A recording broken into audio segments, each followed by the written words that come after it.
Hey guys, welcome to another episode of Team Tour Tuesdays, where we showcase our cool teams. Today, I wanted to do an in-depth on what I played in Vegas.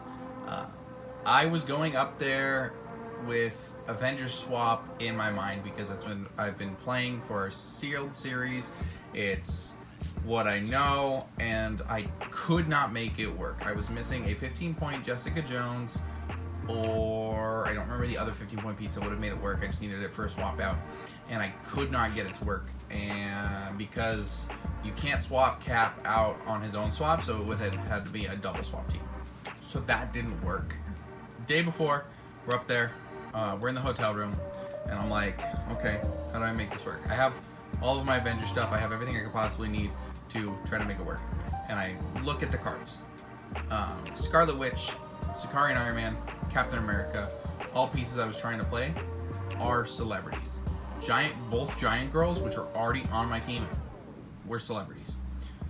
So I was like, I could build a celebrity team. So I asked David, I'm like, hey David, do you have your Agnes on you? Because I don't have mine. He's like, yeah, it's in my box. I was like, awesome, I can make the team work. So instead of playing Avengers, we're playing celebrities because of Disney Plus. If it wasn't for Disney Plus, because Agnes is a celebrity because of WandaVision, I couldn't make this team work. I did have a lot of fun playing this team, so I want to go over it. So I played 300 points even. We played the New York Harbor Rubble map bonus, so that when we lose map roll, we get 3 extra items, which is all I really care about for Sakaarian Iron Man. You get to put 8 standard items on board because I am playing the cloak. I had 5 points. I wanted to play it. It didn't come up very much. I was supposed to put it on Agnes, and she ended up doing other things. We played Captain America at 75 points, Witch is 75 points, Agnes is 45, the Colossal Retaliators are their pieces, and then we had Sakaarian Iron Man being possessed by Ophidian. It has sidestep on its top dial, so it does exactly what the cloak needs to do. And having to TK Sakaarian Iron Man up 6 squares to get to the cloak, power action, pick up the cloak, sidestep, grab an item, I don't like that. I can't get in there. I feel like I'm wasting abilities, right? So we already start with sidestep, and then we can up any of his numbers because the possessors target the printed dial, not the modified dial after he gets the items.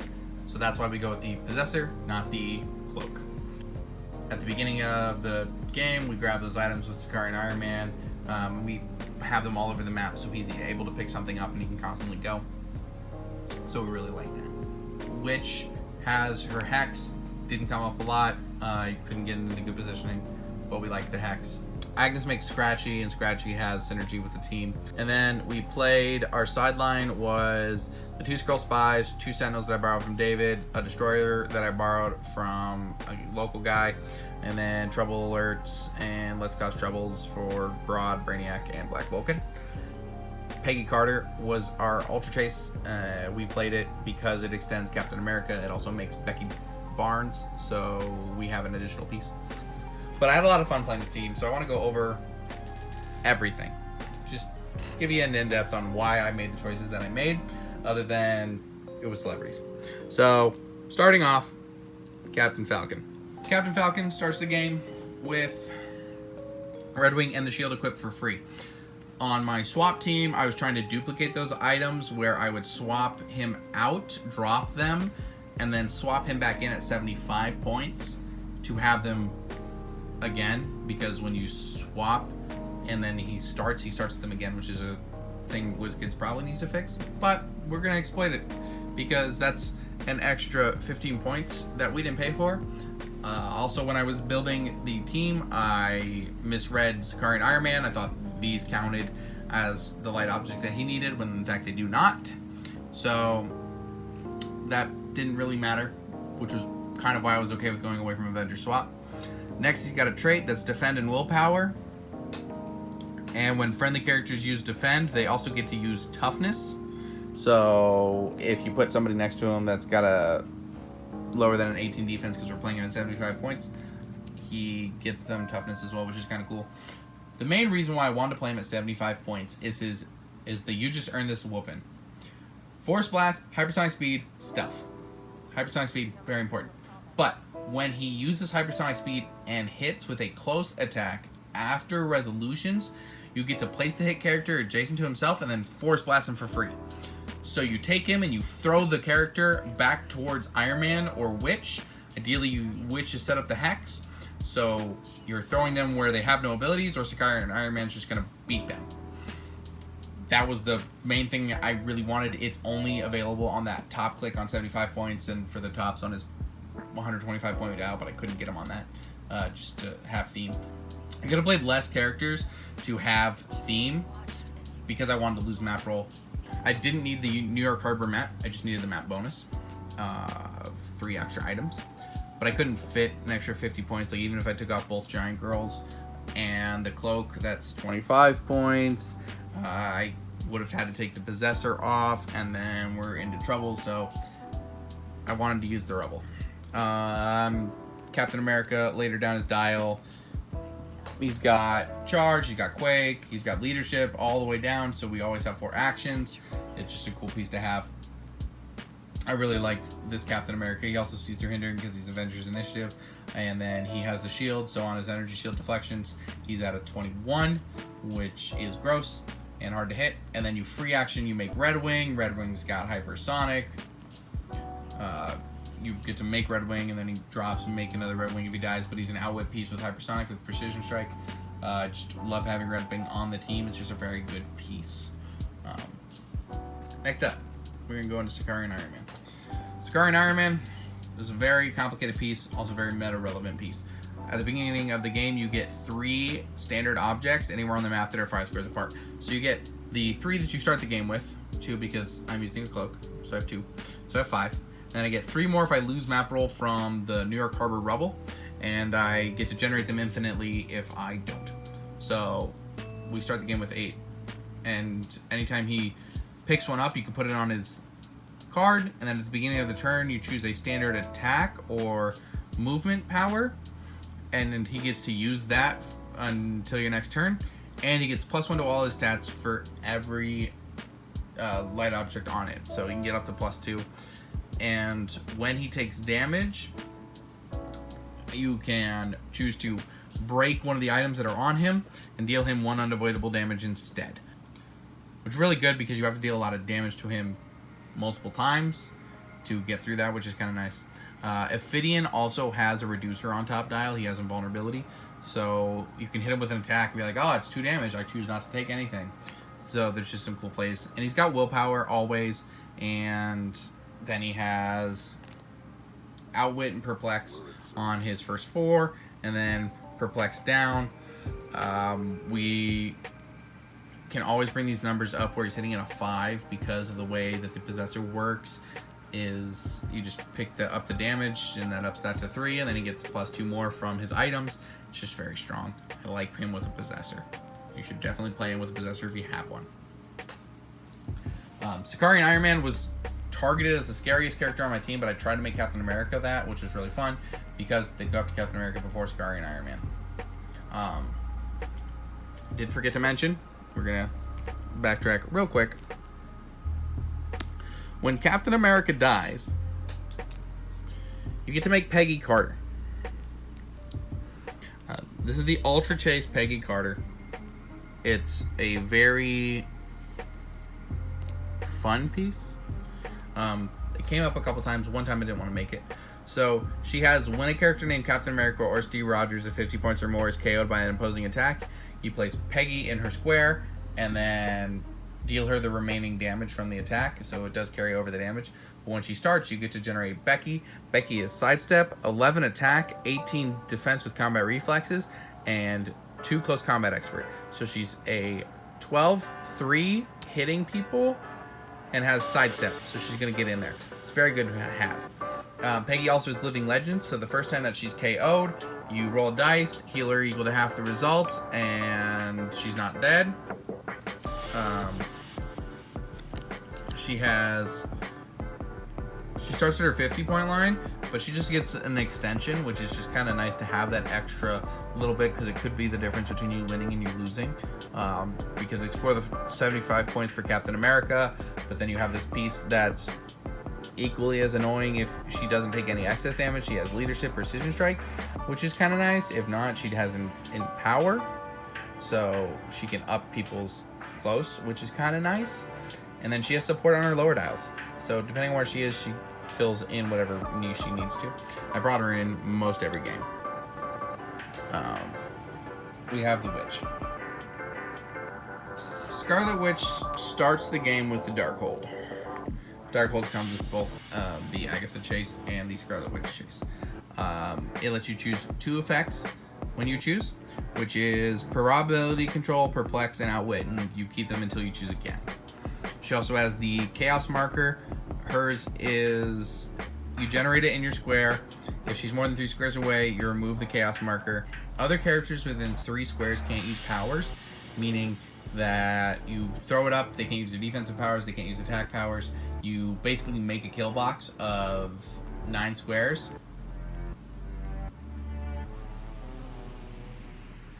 You make a kill box of 9 squares where you just have people come into it, or you throw them into it with Force Blast from Sakaarian Iron Man, Captain America. With her, she'd also Force Blast because she readjusts. She has a knockback penetrating ability. And you just wreck people. And then you bring in the Colossal Retaliators, and you hit them with those. And the Fast Forces one says if you play her for her Colossal Retaliator points, they're 10.1, she can't hit lower people. That is a power, not an ability. So she can't use that. So she can hit people, which is really cool. Just counters your own stuff too, which is kind of nice. Then she has an attack power on her next dial, which is Penetrating Psychic Blast and Knockback. When the Scarlet Witch knocks back an opposing character, she either gets to remove an action token from herself or heal her 1 click, which is very good. But she has to push him back. If she doesn't push him back because they're next to a wall or blocking or another character, then she doesn't get to do that thing. Kind of sucks. She has a stop click. Stop clicks are great. She has super senses, invincible, and when she reveals her stop click, she's power cosmic for the rest of the game. So she can heal back up off the I don't understand what this power is, and then just be power cosmic, which is kind of nice. But it does put you in that little hazy range of you could die. She's Adventurous Initiative, so she sees through stealth, and she has the Mystic Steam ability, so every time you hit her, she is dealing damage back, which is nice. She always has Running Shot. She starts with the Pen Psychic. She always has Pen Psychic. She always has Super Senses. She always has Shape Change. So she gets 2 rollouts, which is ridiculous. Very good piece. Very strong piece. I really like this piece. Was very worth it. I enjoyed playing it. The last minifigure on the team is Agnes. Agnes is Halloween Spooktacular, Celebrity Mystical. She sees through hindering, just like Captain America and the Scarlet Witch. She has Shape Change. When she succeeds, she heals a click. She has a stop click at the last one. She generates Senior Scratchy, which is really good. She's got Stealth, TK, Pen Psychic, Mastermind, Willpower. The real reason we play her is for that Scratchy. And the starting TK. Scratchy has Blades, Claws, and Fangs, but has to result an enhancement, and when friendly adjacent characters with the mystical celebrity keyword modify their attack by +1. So anybody on this team can carry him around and get +1 to their damage and +1 to their attack, so they're going to hit a little bit harder. Everybody but Sakaarian Iron Man really benefits from that. And then she has Mastermind, so she can Mastermind a Scratchy if you really need to, and never die, and you just always make Scratchy, so it's a very good piece. I would use her to TK Falcon out 6 squares, and then Hypersonic, and get the first kill. And I got the first kill the first 3 games of 4 that they were offering a first kill prize. Game 4, I could not do it because I went first. But it changed my play patterns a little bit because I could do that and get in that early damage. I thought that was a really strong play. Our last 2 pieces on the team are the Giant Girl, Colossal Retaliators. This is the Fast Forces one. She has free, choose an opposing character that attacked Giant Girl or damaged a friendly character since your last turn. Place Giant Girl such that she can make an attack, close attack, and then she does. You get to activate this in addition to any other Colossal Retaliators you activate. So you get to use her with the other Giant Girl, which is really nice. She has once per turn when a friendly character with the Avengers keyword hits an opposing character. After resolution, she can move Giant Girl up to 2 squares. Turns out, these guys are Avengers. So we always have somebody to move, which is really cool because Giant Girl takes up an extra action. We only have 4 actions on the team, so we can mitigate some movement, which is really nice. She has toughness, and she has the can't attack things that are smaller than her. She only has the 1 click because she is a Colossal Retaliator. 7 sidestep, 10 attack, 18 toughness, 2 close combat expert. Strong piece. We like the Colossal Retaliators, they're pretty good. The other Giant Girl is a little complicated. So she has this ridiculous starting piece. She just gets to choose what she starts with. Every 10 points is a different click.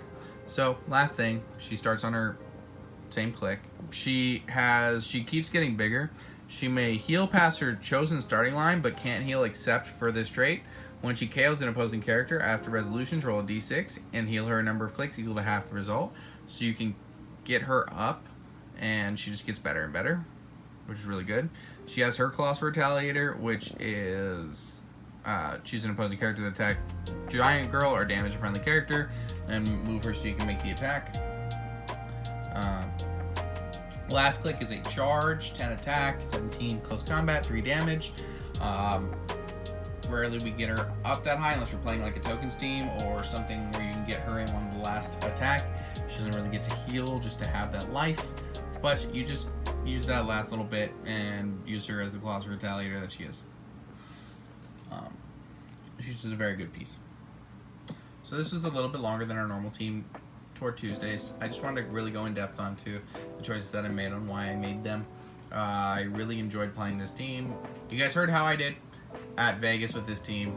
I think I did pretty well overall. And we'll see how well I do at the event for Sealed on the 21st. And we'll get the report out to you guys. That episode will be up on the 3rd. So stay tuned for that. As always, if you guys have any input, any questions, any comments, we always love to hear them. Just leave them in the box below. We'll respond to them as they come in. We do a good job at replying to everybody. Until next time, guys, take it easy.